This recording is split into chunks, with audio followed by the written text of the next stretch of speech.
Welcome to the DFS Build MLB edition. I'm Kevin Roberts, joined with Taylor Smith. Going to break down the main slate over at DraftKings for this MLB DFS slate.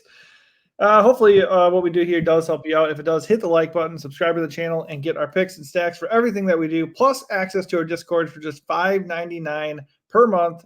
Hit the link at the bottom of this video to visit our Patreon to get into that. Yesterday, definitely handed out some good plays. I was on the Twins and the Phillies. I guess so was everyone, but you definitely had to save some cash if you wanted to get to the Phillies. And we had some pitchers hit too, but if you had Strider, that didn't feel good, that's for sure. All right, let's get to it. Game by game we go, looking at the best pitchers and the stacks that we like the most. First game up in New York, Yankee Stadium, Luis Ortiz taking on the Yanks, and on the other side you have Clark Schmidt taking on the Guardians. I mean, this pitching slate is bad, as you kind of were alluding to before. But this isn't where I want to get my pitching, that's for sure. I think obviously you got a really good park. You have two capable offenses. The Knicks are very, very capable. I lean Knicks. The Knicks. Yeah, the Knicks. No, the Yankees. Obviously, Ortiz is kind of best targeted from the left side, but I still think a full Yankee stack looks pretty good. And honestly, the Guardians look pretty interesting. Big park upgrade. Clark Schmidt is certainly not somebody that is impossible to get to, and especially from the left side. And they have like a ton of lefties. I think like 8 in the projected lineup. So I do not mind the Guardians whatsoever, but mostly just the hitting here. I think Schmidt is okay. He's 8,200. He's not bad overall.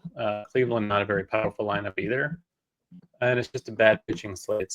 So if you want something in the mid-range that's not horrible, I think he's okay. I'll get to him a decent amount. Ortiz isn't bad either. I just don't really want to pick on the Yankees. Just not a great lineup in terms of, the opponent he's facing is a good lineup. So not psyched about it. The park is pretty neutral overall. It's good for home runs, bad for everything else, but not super into the Yankees. I trust Ortiz enough, and then Cleveland has a good bullpen behind him. So fine with Schmidt, and then that's kind of it. Yeah, I mean, you can certainly talk me into them considering where the slate is for the pitching. I just think if you look at the numbers here, Schmidt, not great against lefties and the park jump. I think I'm definitely going to be into the Guardians. And, of course, you can always play the Yankees. The Phillies have Mick Abel taking on the Jays. And on the other side, you have Jose Barrios taking on the Phillies. Abel, it would be really interesting. It was very good in his first game, but he's 9K. And the Jays don't strike out. So I think he's in play because this slate sucks. But I just don't think – I think based on the price and the matchup, I'm not that interested in it personally. I think both offenses are certainly viable here. Hitter's Park. You could kind of bank on Abel kind of regressing here in the second game. And then Barrios we know can be had, especially against lefties, and the Phillies have a ton of them. So certainly a spot where the Phillies would just lay an egg after wrecking last night. But not super excited about the pitching here. Yeah, I don't think Abel's really playable at all on this slate. Just overpriced for a bad matchup, so I'll let other people use that if they want to. The Phillies do look decent. Barrios isn't bad, but his numbers are kind of average across the board. Pretty good strikeout rate against lefties this season. So yeah, splits historically more traditional than they are this year. Not sure to make it that, but Philly stack is still fine. It's expensive, of course, but starting with the lefties, I'll still trust the long-term numbers and say the lefties are in the better spot. But you can always get to Turner, Bohm, Castellanos, stuff like that. Toronto, not a bad mid-range stack. I just don't really think Abel's going to be owned enough to make them a great leverage option. Yeah, I will say one thing about the Phillies being expensive. Obviously, that's true. Same with like the Yankees and the Dodgers on the slate. But this slate it has like one like truly good ace to pay up for. And then after that, like even honestly, the one that we'll talk about, he's even a little bit shaky here. But he's the only one. And then after that, you kind of can do whatever you want at pitcher because it all sucks. So you certainly could double punt or certainly punt with one guy, which there's one SB2 punt that looks better than most. But affording those stacks is not, something that's that difficult if you kind of go away from some of that pitching. Okay, so Arizona at Atlanta, that brings us to our top pitcher of the night. It's not Merrill Kelly. I mean, he is there, and his numbers on the year actually don't look that bad, but the Braves obviously are not a fun matchup. On the other side, though, we have Arizona taking on Chris Sale. That is what we want to do for the most part. He's going to be mega owned, projecting for almost 50% ownership. I'm going to take the over on that, especially in single entry. Sale looks good relative to the slate. Does he look really good against the Diamondbacks who have power, get on base, don't strike out? Not really. And if he's going to be that owned, I actually have, for the second night in a row, a lot of interest in leveraging. I had Strider a lot, but I also wanted to play both sides of that game. And luckily, my best lineups, I did have exposure to Arizona, and I'm going to do that once again here. I do like both sides. Kind of like all sides of this game, but I'm very interested in Arizona where I'm not playing Sale. I think I would just get leverage by not playing Sale. He's not really a guy who's going to get blown up. Like Strider's coming back from injury, his velocity's down. He's not quite what he used to be yet as he works his way back. Like this is a full strength version of Sale. It's baseball and things can go wrong. I just don't really think expensive Arizona is that likely to blow him up and be the stack you need on this slate. So if you're looking for an ownership edge, just fading Sale is the way to do it, I think. Playing him is obviously fine. Like in single entry, probably just doing it since there is really no one else except for Nick Pivetta, who's a bit more expensive, but doesn't project as well. Not really much to add. Like Arizona is a pretty low strikeout offense. There's potentially a cap ceiling for Sale as a result of that. So I understand it, but top projected play on the slate by a lot. Really no issue with it otherwise. Atlanta against Kelly, kind of neutral on them. The lefties are generally better against Kelly over the years, but he does kind of like Barrios have a higher strikeout rate against lefties this season. Overall, it's okay. Like all these expensive stacks look kind of similar. They're not in ideal spots, but they look decent enough. So the Braves and the Phillies and the Yankees are kind of all the same to me. Yeah, no, I'm not saying Arizona's my number one stack, by the way. I'm just saying I do have interest in going against Sale a little bit. But yeah, I mean, like Pivetta is only $200 more than Sale, and the projection is not that far off, and the ownership is way different, way less. So if you want to get different without targeting Sale directly, you can just pivot to Pivetta. I'm totally fine with that, but we'll get to him in a little bit. Next game, we got Texas visiting the Rays in Florida here. Kumar Rocker taking on the Rays, and on the other side, Shane Baz taking on the Rangers. This game has a little bit of weather concern.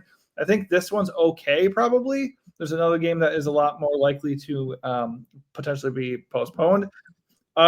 This feels like a spot where we can probably consider the pitching a little bit more than some of the other spots we've been talking about. But if I'm going to play a pitcher, it's going to be Baz here. Don't feel great about it. I think obviously anytime you have a warm weather game, in this park especially, you kind of favor the offenses, but they're also offenses that aren't really that great.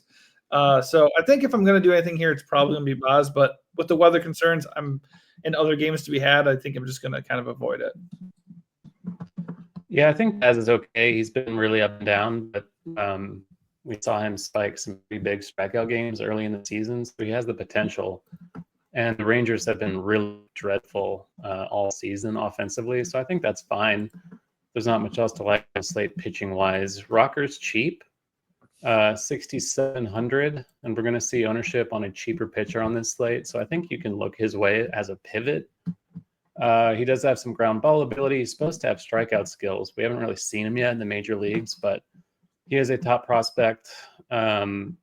Just a bad setting overall in this ballpark, though, with the weather and with the humidity and all that. But it's fine. I think you can consider both teams' stacks against pitchers. Baz should be more owned. So Texas, I guess, is okay. But hunting power with the lefties from Tampa Bay, Lowe, Lau, Aranda, stuff like that, I think is decent enough too.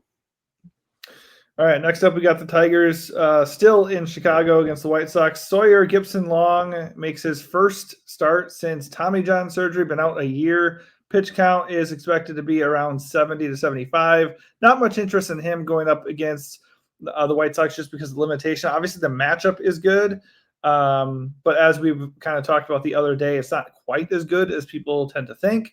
So I'm not really into him. Jared Schuster is part of a bullpen game, I believe, and he's taking on the Tigers. Obviously, the Tigers once again look pretty good here because I'm not that worried about the Chicago pitching staff. So I guess you can go Tigers again. They were chalked the last 2 days, hit 2 days ago, did not hit yesterday. I don't mind taking a chance on them hitting again today. Are they coming in as the chalk or no?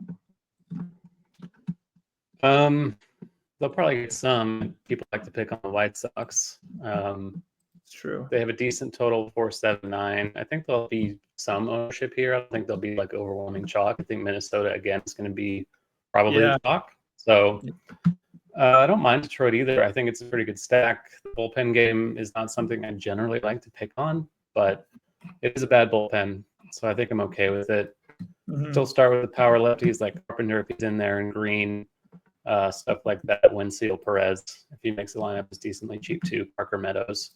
So pretty good stack overall. I think you can make a case for Sawyer Long just because he's 6K, and it is the White Sox. He's going to be limited, but this pitching slate is a lot worse than last night's. So I feel better about getting to him than I did yesterday when he was initially projected to start. Not really getting into the White Sox at all, however. Yeah, I will say also, if the Tigers are going to be owned, then I'm going to kind of use that logic to get off of them a little bit too, as far as like, going up against the bullpen, just because historically it's just not something we really feel excited about doing. So yeah, it's just like if they're kind of overlooked, I do think Detroit's interesting, but otherwise I don't mind going under. KC and St. Louis, that game was a shootout, 10-7 yesterday. Obviously this is more of a pitcher friendly park. There's also major weather concerns. This one could have a delay and maybe even a cancellation. So not super excited about the pitching, not really that excited about it anyways. Don't want the pitchers here. If the game was safe, I think I'd be pretty excited about KC and St. Louis again, but it's just still not the best environment for offenses in general. So I think all things considered, due to the weather, I'm kind of crossing this game off my list. Yeah, if it goes, I think the bats are fine. Kansas City is just cheap beyond Bobby Witt once again. And it's Miles Michaelis, who is not anything to fear. So I don't have any issue with that, as long as they're not like majorly owned, and maybe the weather will keep them down. Noah Cameron's been pretty good. I think he's due for regression. His numbers just don't look that impressive overall. The Cardinals don't either, of course, which is worth noting, but there's some decent right-handed power. I think Nootbaar lefty-lefty is always okay. Donovan, same thing. So if the game goes, I prefer KC to St. Louis, but they're both decently viable, just not core plays. Yeah, I agree. I also prefer KC. All right, next up we got some interesting pitcher option here. Cade Povich taking on the Mariners in Seattle. Obviously, we know this park is very good for pitching, and the Mariners strike out over 26% of the time. On the other side, Emerson Hancock, the guy we love to target. If you want to go just based off of price and park, I guess Hancock could be in your player pool. He's not going to be in mine. I would rather pick on him with the Orioles. They do not get a park upgrade, obviously, but he is bad. So certainly fire up the Orioles. You could go after the Mariners just for a leverage, because Povich at 5.7K is going to be a popular SP2. I kind of lean just either playing Povich or just doing something a little bit different at SP2. Like I'm not very excited to play the Mariners here, but I do like Baltimore a good deal. Yeah, Povich has been pretty good, especially against his fellow lefties. So if I'm playing any Seattle, it would be the right-handed hitters, of course, Rosa, Reyna, Rodriguez, and Raleigh. It's a pretty good mini stack to throw his way, especially if he's chalky, which it looks like he will be. I think he's fine just because he's 5'7". I don't love that he's going to be mega owned because he's Cade Povich, like not really someone that we're rushing to play ever. Right. But nature of the slate makes it easy to get the bats you want with Sale. So that'll be a chalky combo. I think that'll be a chalky combo with Twins, which is fine in like single entry. Just make sure that with that fourth lever, you're doing something off the board to get your leverage that way. If I'm fading one of the two chalk pitchers, it's going to be Povich because he's Povich. But, I see why he's chalky. Just don't love it overall. Yeah, that is totally fair. I don't mind getting a little bit different there either. Nick Pivetta, I do like quite a bit, especially since Sale is garnering all of the ownership. Nick Pivetta does have a really nice K rate. He is in a pitcher park. He very much a pitcher park in the Bay Area here against the Giants. He does have a ceiling, not coming with a major projection, but the Giants do strike out a little bit, 25% almost here collectively. On the other side, Kyle Harrison, not the worst guy considering the slate. It is a helpful park. The Padres, while they don't strike out, they don't really do that much else. So I think Harrison's okay, but Pivetta looks really good here, and I'm not particularly interested in the offenses. Yeah, these games all week have been completely ignorable with the bats, and I don't really see any reason not to do that again tonight. Just decent pitchers, horrible park, not great offenses to begin with. So Pavetta's fine, like on this slate where we have nothing else beyond Sale. I think he's totally fine. Harrison, 83 is just kind of a lot. Like I think I'd just rather pay less for Baz or Zebby Matthews or the same amount for like Clark Schmidt. So he's fine. Don't really trust the strikeout rate he has so far this season. Low strikeout matchup. Don't love it. Kind of just Pivetta or nothing in this game for me. Here's my question: is it fun to be a Giants fan and go to home games? Because like this park does not produce anything. Barry Bonds is not there. You have a nice ocean view right there, so I'm sure it's nice overall. There's that. Have a hot dog and enjoy the ocean view. Also, here's another thing to consider. How interested are you in eating the Sale chalk and then getting different by not playing Povich and playing Pivetta with Sale?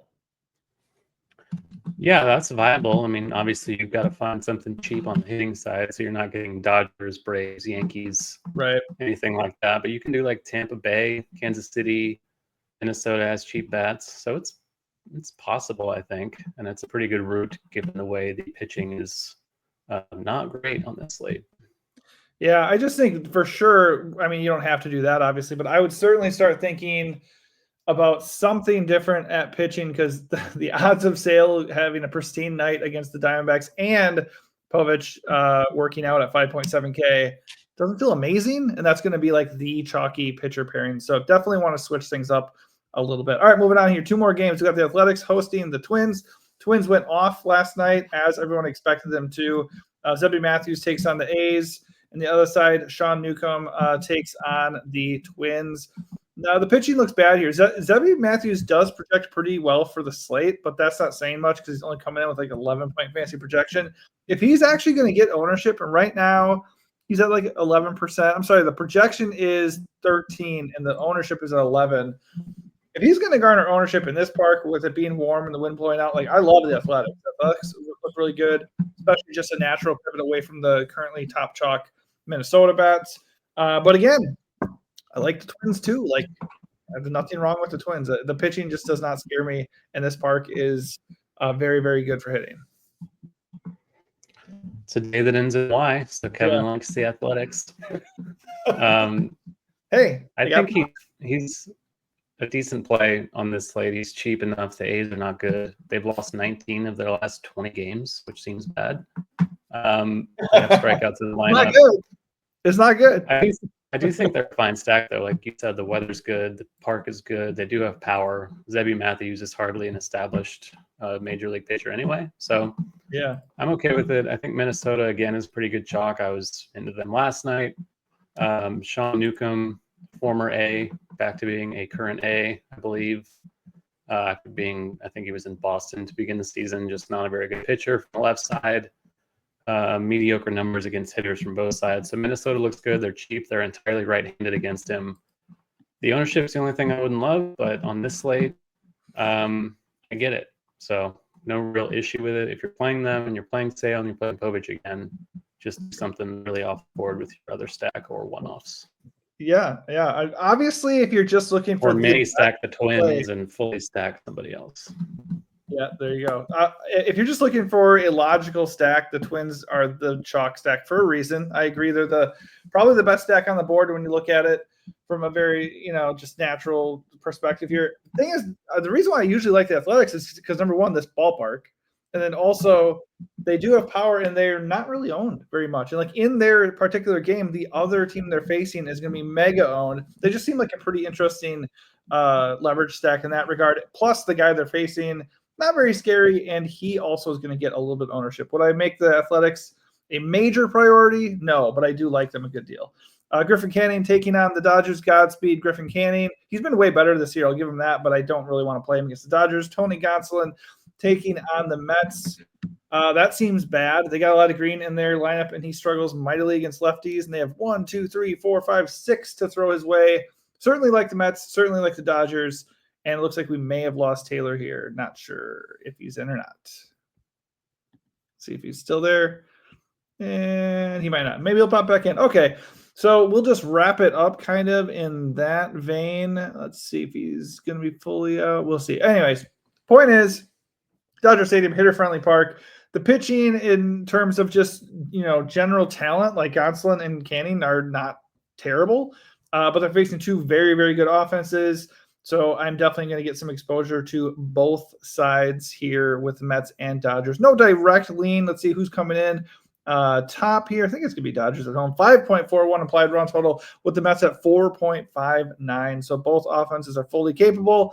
But honestly, with the Twins here garnering a lot of ownership, it's possible that expensive Dodgers could go a little bit overlooked. And then you also have, obviously, the Yankees on this slate too. So, all right, that is going to do for us. I think Taylor is fully out. Hopefully this helps you out. If it does, hit the like button, subscribe to the channel, and come join us in Discord. Just hit our Patreon up, $5.99 for the month. You get our picks, our stacks for every single MLB slate. You get our MMA picks, which have been absolutely on fire, actually legitimately perfect for like 6 weeks in a row. I give out 3 core plays for MMA. You go 3-0, you got to go get the other 3 fighters right. It just is what it is. But I get you halfway there. Been doing that for weeks now. And we also give out plays for WNBA, NBA through the NBA Finals here. And we're going to be working up to NFL for when NFL DFS season returns. And we'll be doing some season-long dynasty stuff throughout the summer as we're able. All right, thanks for watching, and good luck tonight.